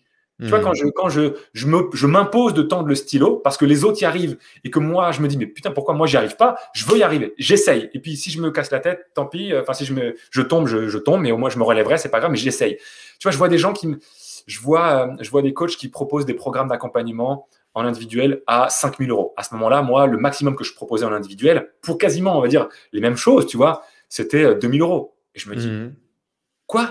Lui, il propose à ce prix-là. Et puis, il n'y a aucune différence dans le programme, mais je ne comprends pas pourquoi les gens, ils achètent chez lui et pas chez moi. Moi aussi, je peux le faire. Je dois pouvoir le faire. J'essaye. Du jour au lendemain, j'augmente le prix et ça fonctionne. Et là, je me dis, OK. Donc, en fait, la valeur qu'un client est prêt à investir chez moi, je le savais déjà, mais moi, je rapprends les fondamentaux. Tous les jours, je rapprends les fondamentaux. J'ai l'impression de toujours revenir aux bases, mais en fait, c'est pas lié à la valeur, c'est pas lié au prix, aux choses, au temps passé, c'est vraiment lié à la valeur que ça lui apporte. Et si je suis capable de lui apporter une valeur pour laquelle il est prêt à investir 5 000 euros, alors que moi, j'aurais peut-être valeur au départ à 2 000 parce que j'avais peur de proposer, là, ça fait lever des blocages. Cette même personne, je vois qu'elle a des offres à 8 000 euros. Et je me dis, quoi? Mais moi aussi, je peux le faire. Boum, j'augmente les tarifs à 8 000 euros pour un coaching individuel. Ah, ça passe. Et ça, c'est de prendre conscience finalement que le propre limite que je m'impose, elles viennent uniquement de moi et pas du marché en fait. Elles viennent de ma propre perception, du niveau de valeur que ça peut apporter, de ma propre peur, du syndrome de l'imposteur, des croyances qu'on peut avoir liées à l'argent et que même si j'avais dépassé d'un point de vue rémunération des blocages, en réalité, j'avais encore plein de blocages sur la valeur que j'étais capable de m'attribuer à ce niveau-là. Et ça, c'est les premières choses, c'est vraiment les choses qui me viennent comme ça par rapport à cette notion d'argent. Tu cherchais la liberté financière, du coup, une fois que tu l'as atteint, qu'est-ce que ça a changé dans ta vie? En fait, qu'est-ce que tu appelles la liberté financière? Je vais répondre à ta question. Il y a deux choses. Il y a juste une chose que je voulais revenir. Un autre qui a été vraiment game changer pour moi, c'est justement dans cette deuxième étape, tu sais, de pouvoir finalement m'entourer de personnes qui peuvent m'aider, qui peuvent me soutenir, qui vont venir dans l'entreprise. J'ai eu beaucoup de peur sur le fait que ça coûte beaucoup d'argent et que ça coûte cher d'avoir des gens de qualité qui t'aident. Et en réalité, j'ai vite compris qu'en réalité, ça coûtait pas cher, ça rapportait et que c'était un investissement. Alors oui, ça représente de l'argent, mais c'est un vrai investissement. Et qu'en réalité, au-delà du temps gagné, au-delà de la valeur que les gens apportent, que finalement, il n'y a pas meilleur investissement que de se former, d'investir sur soi et d'investir sur les autres aussi.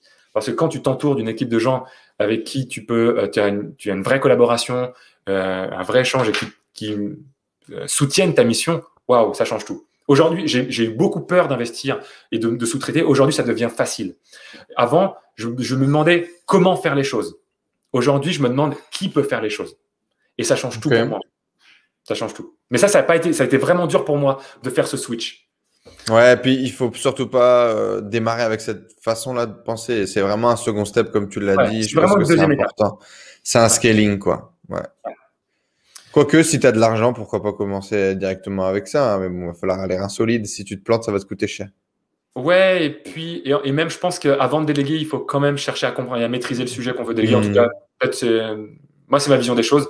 Je pense qu'avant de déléguer, il faut d'abord savoir de quoi on parle, tester soi-même, maîtriser le truc et après le déléguer. Parce que sinon, si on délègue quelque chose qu'on ne maîtrise pas totalement, enfin, pas forcément maîtriser, mais si on ne sait pas comment juger le niveau de qualité de ce qu'on délègue, c'est difficile à déléguer. J'ai complètement la même vision que toi. Et puis un jour, quelqu'un m'a dit, oui, mais tu as déjà vu là ce mec multimillionnaire dans l'industrie qui s'est lancé dans une activité qui n'a strictement rien à voir. Ouais, bah, il a juste engagé un putain de directeur général qui lui coûte 3 tonnes et demie. Il connaît rien au métier. Et par contre, ils ont explosé dans le pays. Donc, je pense que ce que tu dis est complètement vrai, mais n'est plus vrai quand tu es à un certain stade énormissime de richesse où tu montes des châteaux d'organisation et de structure. Pour moi, ce que je dis, c'est pas du tout incohérent avec ce que tu dis, dans le sens où l'idée, c'est pas de maîtriser techniquement ce que doit faire la personne, c'est de maîtriser le sujet de sorte à ce que tu puisses évaluer si c'est bien ou pas ce que fait la personne. Okay. Et quand le CEO qui veut lancer un nouveau business et qui met un directeur général, peut-être qu'il n'a pas la compétence, il n'a pas besoin de maîtriser ce que le directeur général va faire, mais ce qu'il a besoin, c'est d'avoir de la clarté sur qu'est-ce que j'attends de lui et qu'est-ce que ça nécessite en fait pour que ça puisse fonctionner. Okay. Il a juste besoin de cette vision de CEO en fait. Et du coup, j'ai zappé le truc, la question que tu m'avais posée juste avant. Je sais plus, qu'est-ce que je t'avais raconté? La prise de conscience, oui, la liberté financière, ta vision de la liberté financière, une fois que tu l'as atteint, qu'est-ce que ça a changé dans ta vie? Ok, oui, ouais. En fait, ce que ça a changé, c'est surtout que quand tu sais que il est possible et que tu as la capacité à créer de la valeur pour les autres et d'être rémunéré pour ça, en fait, la liberté financière, elle vient assez naturellement. Parce qu'aujourd'hui, je cherche pas à ne plus travailler, je cherche pas des revenus passifs à tout prix. Ce que je cherche, c'est avoir cette sérénité financière. Et quelque part, je me dis que demain, je peux tout perdre. Je suis quand même serein parce que même si je perds tout, au final, je perdrai jamais cette compétence d'être capable de lancer un projet. Un webinaire et ça repart, quoi. Voilà, exactement. De savoir rentrer en contact avec un marché cible, poser des questions pour comprendre leurs besoins, réfléchir à une offre qui répond à ce besoin, lancer un webinaire pour leur proposer, et c'est reparti. Enfin, tu vois, tout le process. Tu n'as jamais essayé de scaler et dupliquer ta méthode, ton modèle sur d'autres marchés? Ouais, non, je ne l'ai jamais fait. J'ai déjà pensé, en fait, mais je suis vite rattrapé par mon…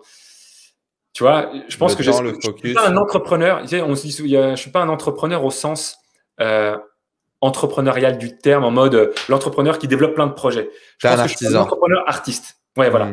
Un entrepreneur artisan. Je suis plus l'artiste. C'est-à-dire que j'ai cette fibre entrepreneuriale liée à l'artiste qui aime développer des projets, etc. Mais du coup, ça me limite, en fait, parce que j'ai besoin d'être focus et de faire mon truc et de produire. Et ça me limite pour lancer d'autres projets. Ça reste déjà beau quand c'est bien réalisé. On n'a pas… Effectivement, ça, c'est des vraies prises de conscience, mais encore une fois, pour des gens qui sont un petit peu plus avancés, de se dire quel type d'entrepreneur je veux être. Quel est vraiment l'impact que je veux avoir dans mes projets, dans ma vie? Est-ce que je veux bosser beaucoup tous les jours? Est-ce que je veux bosser moins? Est-ce que je veux plutôt être dans la partie réalisation, dans la partie technique? Est-ce que je veux plutôt être dans la partie management, dans la gestion de gens? Ça n'a strictement rien à voir et tu vas avoir des vies complètement différentes en fonction des décisions que tu prends. Ceci étant dit, est-ce qu'on est entrepreneur ou est-ce qu'on le devient? Moi, je pense qu'on devient tout ce qu'on veut devenir. Je pense que dans la vie, il y a toujours 20% de talent, 80% de travail. Et tu vois, tous les gens tu prends un Michael Jordan, qui on avait jugé trop petit, je crois, pour rejoindre une équipe de haut niveau, mais qui bosse plus qu'un autre. Tu prends un Kobe Bryant, qui est aussi dans le domaine du basket, qui va s'entraîner et il est au top niveau, mais pour le rester, il continue à venir 6 heures avant ses matchs et à faire 800 shoots gagnants avant son match. Enfin, le succès vient du travail pour moi. Et vient de la persévérance, vient du fait de pouvoir garder la foi. Et le talent, on a tous des talents dans certains domaines et on doit, mais ça n'empêche pas finalement au contraire, de travailler pour. Et je crois que quelqu'un qui naît avec, admettons, 50%, un talent supérieur à un autre. Prenons deux personnes. Une personne qui naît avec un talent supérieur, je suis convaincu, en tout cas, c'est une croyance que j'ai développée, que j'ai aujourd'hui, c'est que cette personne-là, je pense, aura moins de résultats que quelqu'un qui a peut-être moins de talent au départ. Parce qu'elle va moins bosser, elle va moins chercher à creuser. En tout cas, si elle ne se fie que sur son talent et qu'elle ne se repose que sur ça, je pense qu'elle ira moins loin, elle obtiendra moins de résultats que quelqu'un qui a les dents, qui a les crocs, qui a faim et qui est peut-être moins talentueuse au départ, mais qui va faire ce qu'il faut pour pouvoir atteindre les résultats qu'elle désire. Donc, on a tous le devient. Ouais, on le devient et on a tous des forces et des faiblesses. Et il n'y a pas un modèle d'entrepreneur. Et à partir du moment où on sait que c'est en misant sur ses forces, en sachant qui on est, qu'on va développer notre propre modèle d'entrepreneuriat en fait. Donc oui, on le devient. Dans la même veine que la prise de conscience, que la claque que tu as pris par rapport à l'argent, ce serait quoi la plus grosse claque que tu as pris en termes de développement personnel? Ce que tu as appris sur toi, que tu n'imaginais pas ou qui n'était pas possible Ouais, une grosse claque que j'ai prise, c'est une citation, c'est Julien Musi qui m'a dit ça un jour. Il me dit on ne devient pas ce que l'on désire, on devient ce que l'on tolère. C'est Tony Robbins. C'est Tony Robbins, ok. Moi, je l'ai entendu de sa bouche à lui à ce moment-là. Et ça a eu vraiment un impact fort sur moi. Parce que je me suis dit, ok, on devient pas ce que l'on désire, on devient ce que l'on tolère. Et quand tu regardes, effectivement, si tu regardes ceux qui ont des champions de haut niveau dans le sport, effectivement, ils ne tolèrent pas le fait de ne pas réussir. Eux, ils ne tolèrent pas la médiocrité, ils veulent être au top. Donc, ils ne tolèrent pas de partir quand tout le monde part. Ils veulent jouer encore. Pour eux, il faut absolument, c'est pas bon s'ils ne s'entraînent pas une heure de plus. Et dans ma vie, j'expérimente ça, effectivement. Je sais qu'il y a des domaines de vie où je vois que mon niveau de tolérance fait que j'ai de la certitude que je n'aurai pas quelque chose. Par exemple, je sais, à ce moment-là, j'en parle, je sais que je pense je n'aurai jamais de problème de surpoids. Parce que ta vision du sport, ta vision de la bouffe, ton vision de machin. J'ai des programmations automatiques dans mon cerveau qui fait que dès que je me rends compte qu'il y a un truc qui dépasse mon niveau de tolérance, et chacun a le sien, mais en tout cas, quand mon niveau de tolérance est atteint, il se passe automatiquement des choses. Je n'ai pas besoin de réfléchir. Je me mets en action sans qu'on ait besoin de me dire quoi que ce soit. Et donc, quand je comprends ça, je me dis, punaise, oui, effectivement, j'expérimente ça dans certains domaines de vie. Et du coup, dans d'autres domaines, effectivement, peut-être que je n'ai pas les résultats que je désire parce que mon niveau de tolérance, entre guillemets, est pas suffisamment élevé. Et tu sais, l'argent… La première phrase, c'est ça, c'est « raise your standards ». Ouais. Et tu vois, moi, l'argent, ça, c'est une grosse prise de conscience pour moi, c'est que je suis quelqu'un, encore une fois, qui se contente de peu. Et j'avais une croyance, c'est « qui se contente de peu ne manque de rien ». Ça vient de l'enfance, ce genre de choses. Et donc, du coup, même si, effectivement, j'ai un certain niveau, j'atteins un certain palier, ce qui m'empêche de passer au niveau de vos supérieurs, c'est justement cette croyance de me dire qui se contente de peu ne manque de rien.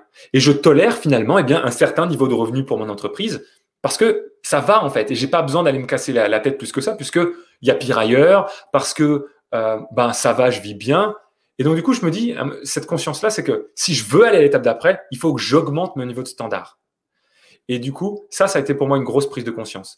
Et j'ai mis en place, vu que moi, l'argent ne me motive pas, c'est-à-dire que l'argent en tant que tel ne me motive pas, il faut que je crée, si j'ai vraiment envie et si c'est important pour moi, et vu que le jeu d'aller plus loin est important pour moi, ça ne va pas être lié à l'argent que ça va se jouer. Ça va être lié au fait de résoudre des problèmes, de relever des challenges. Et une décision que je prends, c'est que je crée un second compte pour mon entreprise, j'en crée deux autres comptes. À l'époque, j'en ai qu'un. J'en crée 2 nouveaux. Et systématiquement, sur mon compte courant, je fais en sorte d'avoir pas plus de 10 000 euros. Dès que ça dépasse tout le reste, je l'enlève et je le mets sur un autre compte parce que je ne dois pas voir qu'il y ait plus de 10 000 euros parce que je me rends compte à ce moment-là que dès qu'il y a moins de 10 000 euros sur mon compte, j'active automatiquement un niveau de alerte. Attention, c'est dangereux. Et donc, du coup, il faut que je crée quelque part ce besoin. chez moi. Recréer l'urgence Ouais, et puis que la motivation, elle vienne ailleurs que l'argent, quoi. Parce que là, ça crée, et ça a été, je sais pas si j'ai été très clair, mais ce besoin d'augmenter les standards, en fait. Très, très, très, très clair. Très, très clair. Et je comprends, j'imagine un peu le vécu, le truc. Redonne-nous la citation exacte, si tu veux. On n'obtient pas ce que l'on désire. On ne devient pas ce que l'on désire, on devient ce que l'on tolère. Ou on n'obtient pas ce que l'on désire, on obtient ce que l'on tolère, effectivement. Et je rajouterais une petite citation de Jim Rohn, qui est l'introduction d'une conférence qu'il a faite, qui est dispo sur YouTube, qui est magnifique, qui dit You can have more than you have. Tu peux avoir beaucoup plus que tu as because you can be more that you are. Parce que tu peux devenir, parce que tu peux être plus que ce que tu es. Ouais. Et c'est tellement criant de vérité que tu ne peux pas nier la chose, tu vois. Et en même temps, ça te fait avoir une perspective de bon bah du coup je peux en fait, du coup c'est disponible pour moi. Ouais. Et c'est un peu la même chose, je trouve, de la citation que tu partages, qui est ah bah oui effectivement, pour moi c'est le passage du rêve à l'action, tu vois. C'est le rêve va devenir un rêve à partir du moment où il va arrêter justement de n'être qu'un rêve et où je vais dire ok, c'est ça que je veux. C'est ce corps que je veux avoir, c'est ce niveau de revenu que je veux avoir, c'est cette vie que je veux avoir. Et où tu sors du fantasme pour l'incarner dans la vraie vie et y aller. Et pour moi, l'argent a fonctionné comme ça, la vie a fonctionné comme ça, l'endroit dans lequel je vis a fonctionné comme ça.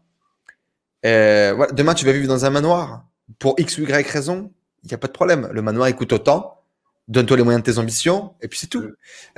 Tu veux avoir le six-pack, avoir des abdos saillants, très bien. Découvre le prix à payer, celui de la nourriture la majorité du temps, celui de l'alcool et des barbecues entre amis. Bon, c'est une croyance que j'ai peut-être aussi limitante, on ne sait pas. Et puis de la dose de sport qu'il va falloir de faire. Tu es prêt à payer le prix, paye le prix et tu obtiendras le résultat. Et effectivement, c'est ce truc de la barre, elle est là. La barre, elle est là. Et si tu es en dessous, ben, tu n'as pas. Et si tu es au-dessus, ben, tu as le résultat. Et effectivement, j'ai eu grosse claque en séminaire du coup à New York sur ce sujet-là, avec cette idée de... Ben, en fait, c'est plus aussi you are your standards. Tu es c'est ça. Tes standards. Exactement. C'est pas cette idée de devenir, tu es tes standards. Si ton standard, c'est ça, ben, tu es ça. Ah merde. Ah, ben, moi, je veux aller ok, donc au-dessus, il faut changer tes standards, il faut lever le truc, il faut aller chercher autre chose. Et tu vois à quel point c'est important la vie, c'est un éternel recommencement. En tout cas, c'est des boucles. Ça va faire la hausse, mais il y a toujours des boucles. Et tu vois, je te remercie pour cette discussion parce que du coup, ça me refait prendre conscience qu'il y a des choses dans ma vie qui me conviennent pas. Et en fait, c'est qu'une question de standard. Et que c'est des choses qui m'ont, tu vois, là, je viens de prendre conscience aussi pour moi de me dire à quels endroits dans ma vie je peux réappliquer ce conseil de nouveau. Parce qu'on a tendance à oublier les choses. Il faut régulièrement se reposer des questions. Et tu vois, tu as dit quelque chose tout à l'heure d'hyper pertinent. Et je le partageais beaucoup avec ma tribu pendant des semaines. J'ai l'impression de tous les jours réapprendre les fondamentaux. Et tout à l'heure, tu as dit ça. Et je pense que c'est là où on commence vraiment à creuser dans l'expertise ou dans l'excellence. C'est quand tu redéfinis le fondamental, où tu as l'impression de voir crystal clear un truc qu'on t'avait appris il y a 10 ans, que tu pensais avoir compris, et qu'en fait, tu étais passé à côté ou tu n'étais pas allé assez en profondeur. Et que là, ça y est, t'es prêt à comprendre la profondeur du fondamental et de l'appliquer avec toute la force, la détermination que ça doit être. Et 100%. Et ça me fait un peu penser, un peu à ça. Tu m'as fait un teasing il y a quelques semaines quand on s'est eu au téléphone. Tu es en train de préparer un truc. Raconte-nous. Sur quoi tu bosses? Qu'est-ce que tu fais? Qu'est-ce qui se passe? Il y a quelques temps, je reçois un message d'un ami, un ami entrepreneur, partenaire, mais à qui on a développé de l'amitié avec le temps, qui s'appelle Julien Musy. Il m'envoie un message en février, il me dit « David, j'ai fait un rêve cette nuit, il faut trop que je t'en parle, ça peut révolutionner l'industrie du business coaching. » Il me tease à fond, j'ai qu'une envie, c'est de découvrir. Et à ce moment-là, automatiquement, il y a quelque chose chez moi, j'ai une réaction, je me dis ça serait trop cool. Imagine s'il me proposait qu'on collabore et qu'on crée quelque chose ensemble et qu'on lance un projet ensemble. Parce que Julien, c'est quelqu'un qui m'a toujours inspiré, je sais qu'il a été, de par à la fois, qui il est, ce qu'il s'autorise à faire et son accompagnement également, c'est quelqu'un qui m'a aidé à me dépasser et justement à franchir les différents paliers dans mon business et notamment les derniers. Et on se contacte et il me dit, tu sais quoi, j'ai fait un rêve, c'est qu'aujourd'hui, je trouve que l'industrie du business coaching, souvent, est individualiste. C'est-à-dire que chaque coach, a son propre business, chacun un peu dans son coin, et va pouvoir effectivement aider les clients à son niveau. Mais si on alliait nos forces et qu'on associait nos forces pour ne pas faire des choses chacun dans notre coin, mais ensemble, faire une synergie, fusionner nos activités pour pouvoir à la fois, impacter plus de monde, avoir plus de ressources et faire en sorte de créer vraiment le meilleur programme d'accompagnement, on pourrait vraiment changer la donne. Parce qu'aujourd'hui, dans l'entreprise de Julien, il a fait ce pas déjà avec un autre partenaire qui s'appelle Levi Finaika, où ils ont fusionné leurs activités. Et dis-moi, chez No Limit Impact, qui est l'entreprise de Julien, on a effectivement un super programme en termes de vente qui est pour moi un des meilleurs en francophonie avec Levi. J'ai un programme en termes de mindset pour entrepreneurs qui pour moi est vraiment un des plus aboutis en termes d'alignement émotionnel pour pouvoir dépasser ses blocages et avancer dans sa vie d'entrepreneur. Il nous manque une chose, c'est avoir effectivement une des ressources les plus pédagogiques et les meilleures en termes de marketing et de développement web marketing. Et pour moi, c'est cette personne-là, c'est toi qui peux incarner ça avec nous. Et si on pouvait associer nos forces, je pense qu'on pourrait vraiment créer un programme d'accompagnement unique en francophonie. Pas juste une opération marketing, pas juste un coup en mode on s'associe pour le produit, mais chacun garde finalement ses activités, en mode vraiment on fusionne, on crée une synergie.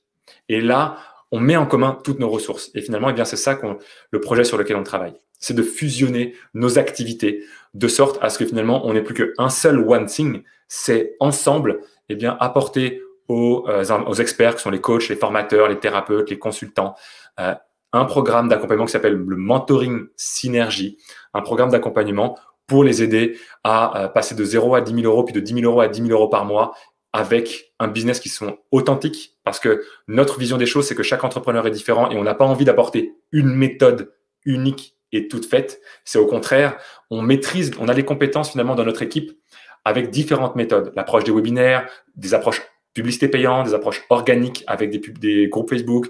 On a différentes approches en fait, mais il ne faut pas faire toutes ces approches. Il faut comprendre comment chacune fonctionne pour identifier laquelle est la plus adaptée à nous et ensuite faire preuve de focus sur cette méthode-là. Ça, c'est ce que l'on souhaite faire au travers de Mentoring Synergie. C'est en fusionnant nos activités et fusionnant nos expertises, être capable d'apporter finalement à nos membres de la clarté totale sur qui ils sont vraiment à l'intérieur, de choisir une stratégie, de définir une vision parfaitement alignée et authentique à qui ils sont et mettre en place un système d'acquisition client en alignement total avec l'approche la plus adaptée à qui ils sont pour que leur business devienne vraiment une extension d'eux-mêmes et pas juste une pâle copie d'une méthode qui aurait pu marcher pour autres, mais qui, au bout de 2 mois, finalement, les rend épuisés et dans l'ennui, quoi. Voilà. Ça a l'air sexy, tout ça. Yes, ça, on est en plein dans, je dirais, l'annonce quelque part de cette nouveauté. Et on n'est vraiment pas, c'est pas du tout la différence, parce qu'il y a déjà des entrepreneurs qui auront pu se rassembler quelque part, mais en restant finalement chacun avec leurs propres engagements à part, avec chacun leurs activités.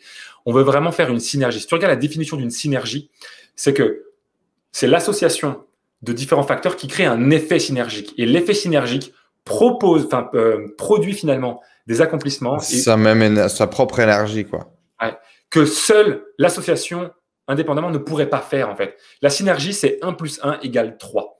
Parce qu'en fusionnant les choses, on obtiendra des choses beaucoup plus grandes, beaucoup plus puissantes que si elles agissaient séparément chacun dans leur coin. Et c'est ce qu'on veut pour notre client. Notre vision, c'est vraiment de pouvoir apporter ce programme d'accompagnement où il n'y a pas un mentor, mais 3 mentors experts chacun dans leur domaine, où chacun a développé un business à 7 chiffres, Julien, Musi, Levi Finaika et moi-même, et de mettre en place toutes les ressources nécessaires où chaque décision que l'on prend n'est plus par rapport à notre intérêt premier. Parce que quand on est un entrepreneur seul, souvent, on a tendance à prendre des décisions par rapport à notre business et on prend les décisions dans l'intérêt premier de notre développement et c'est normal parce que on a besoin finalement de développer son activité, d'avoir cette liberté, d'avoir cette sécurité quelque part. Et il y a beaucoup d'entreprises qui sont dans cette logique-là. Quand on fait cette synergie, ça nous donne aussi la puissance de ne plus avoir ce stress-là et de prendre toutes les décisions, non plus dans l'intérêt premier de l'entreprise, dans l'intérêt premier des clients. Voilà, ben c'est beau. Dans tous les cas, au moment où on va publier cette vidéo, logiquement, ça sera disponible. N'hésitez pas à aller voir tout ça. On va mettre tous les liens pour suivre David, bien évidemment, avec ses petits vlogs hebdomadaires là qu'il vous propose en ce moment, mais aussi pour aller voir du coup la sortie de ce nouveau programme. David, merci beaucoup d'être venu partager avec nous. J'ai passé un excellent moment. Les sujets, la perception que tu y mènes, la perspective que tu y mènes. Donc, merci pour ce partage et cette discussion. C'était un vrai plaisir. Je te propose de venir intervenir dans la tribu VIP, dans mon club d'entrepreneurs, de donner un petit peu justement un peu plus de matière sur tout ce qui t'a permis de scaler au niveau du dessus. Et puis, je suis impatient de suivre un petit peu ces aventures. Une belle claque en termes de développement personnel. En tout cas, moi, c'est ce que je pourrais dire. Écoute, merci à toi pour l'invitation. Moi aussi, j'ai passé vraiment un beau moment. Je sais qu'on se retrouve on a sur tout un tas de sujets et j'apprécie toujours les échanges qu'on peut avoir. Donc, merci pour ça. Et en espérant que ça puisse inspirer et servir à ne serait-ce qu'une personne qui regarde cette interview. Parce que on aura gagné. C'est vraiment de faire en sorte que si on peut impacter, changer la vie, et bien ne serait-ce que d'une personne, ce sera top. Merci beaucoup David, à bientôt dans de prochaines aventures. Laissez des commentaires, des likes, de l'amour. Laissez de l'amour dans les commentaires juste en dessous les amis. On se donne rendez-vous dans de prochaines aventures. Merci à toi David. Tous les liens sont en dessous. À très bientôt tout le monde. Ciao, ciao.